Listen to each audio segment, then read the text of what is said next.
Suppose আপনি কিছু একটা শুনতেছেন, অবভিয়াসলি ভিপিএন অফ করে একটা গান শুনতেছেন। আপনার ফোকাস এতটাই বেশি যে বাইরের কোনো আওয়াজ আপনাকে ডিস্টার্ব নেই করছে। Now you are in a flow state of emotion. আর এই পুরো ব্যাপারটাকে আরও ইপিক বানানোর জন্য যেটা দরকার সেটা হলো sound effect. Yes. Look, I feel like Kobe 24, you know I had to ice my wrist. I've been ballin' since a young, you know I had to stack my chips. Bending corners, 12 personas, know we had to take them risks. You want a spot and take a shot, don't give a fuck about no miss. কি ভাবছেন আপনি কোনো film বানাচ্ছেন, YouTube video বানাচ্ছেন বা কোনো mood set করতেছেন?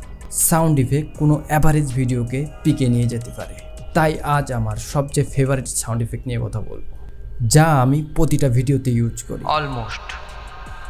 কিন্তু সাউন্ড ডিজাইন আর sound effect not the same thing. Sound design বিশাল একটা সাবজেক্ট, যেটা নিয়ে পরে কোনো একদিন ভিডিও নিয়ে আসবো। কিন্তু সাউন্ড ইফেক্ট হচ্ছে সাউন্ড ডিজাইনের পাওয়ারফুল একটা পার্ট।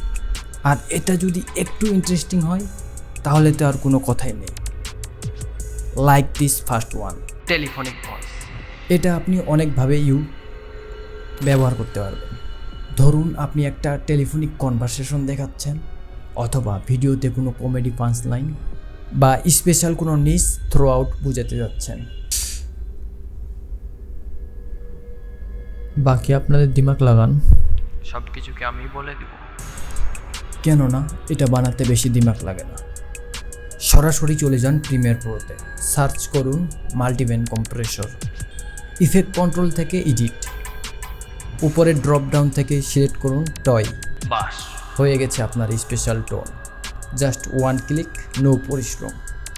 এবার লাগান আপনাদের দিমাগ আর ব্যবহার করুন ক্রিয়েটিভিটি।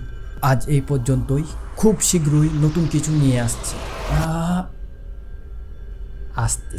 আসতেছি। তবে অলওয়েজ রিমেম্বার, সাউন্ড ইফেক্ট হচ্ছে ঠান্ডার মতো, কম হলে ঠিক আছে, বেশি হলে মুড আর কান দুটোই। I feel like Kobe 24, you know I had to ice my wrist. I've been ballin' since a young, you know I had to stack my chips. Bending corners, 12 personas, know we had to take them risks. You want a spot and take a shot, don't give a